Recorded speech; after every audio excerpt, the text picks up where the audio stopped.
Bismillahirrahmanirrahim. Assalamualaikum warahmatullahi wabarakatuh. Alhamdulillah, syukur kita kepada Allah Subhanahu Wa Taala kerana kita dapat bersiaran sekali lagi pada pagi ini, pada hari ini insya-Allah.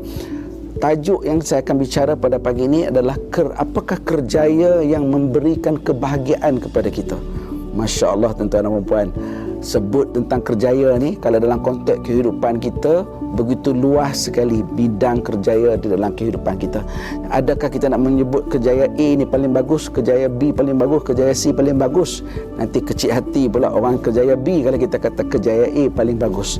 Yang pentingnya apa saja bidang pekerjaan kita, kita perlu kembali kepada asas di dalam Islam, iaitu kita perlu melakukan sesuatu pekerjaan itu mestilah pekerjaan yang mendatangkan sumber pendapatan yang halal kepada kita. Itu penting.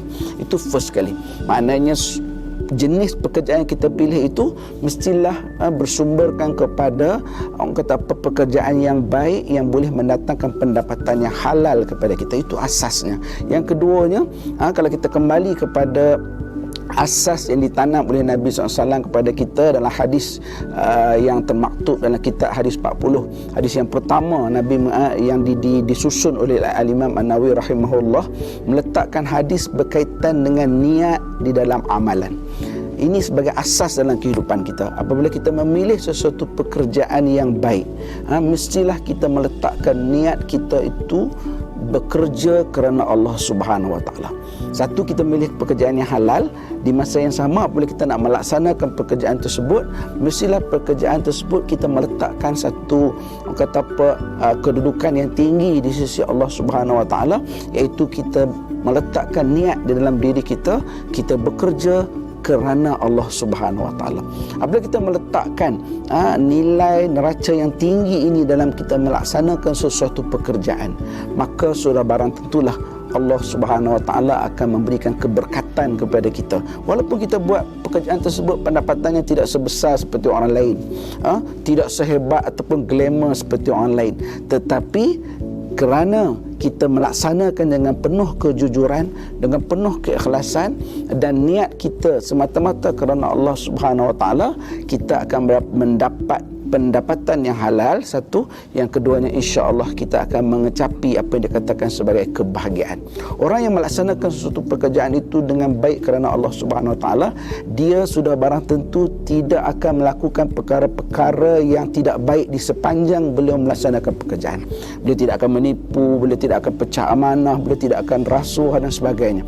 Beliau tidak akan curi tulang dan sebagainya apabila pekerjaan baik yang dilakukan itu diniatkan kerana Allah Subhanahu Wa Taala. Kalau kita betul-betul melaksanakan perkara ini dalam sesuatu pekerjaan yang kita lakukan, insya-Allah janji Allah itu adalah benar, janji Nabi itu adalah benar.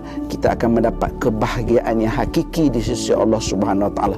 Bukan jumlah wang yang banyak itu melambangkan kebahagiaan, tidak. Kadang-kadang ada orang dapat pendapatannya tu kecil, tapi dia ikhlas dalam bekerja, dia jujur dalam bekerja, dia ikhlas kerana Allah Subhanahu Wa Taala, pendapatannya kecil itu boleh datangkan kebahagiaan kepadanya. Apatah lagi kalau dia mendapat pendapatan yang banyak dan diniatkan kerana Allah Subhanahu Wa Taala, sudah barang tentulah pendapatan yang banyak, keuntungan yang banyak itu dapat disalurkan kepada orang lain yang memerlukan, dapat disalurkan bantuan-bantuan kepada orang lain, maka kebahagiaan itu dapat dikongsikan bersama masyarakat, bersama orang-orang lain yang memerlukan, maka sudah barang tentulah kebahagiaan itu lebih lagi dapat beliau kecapi, dan jauh daripada itu akan mendapat keredaan daripada Allah Subhanahu Wa Taala.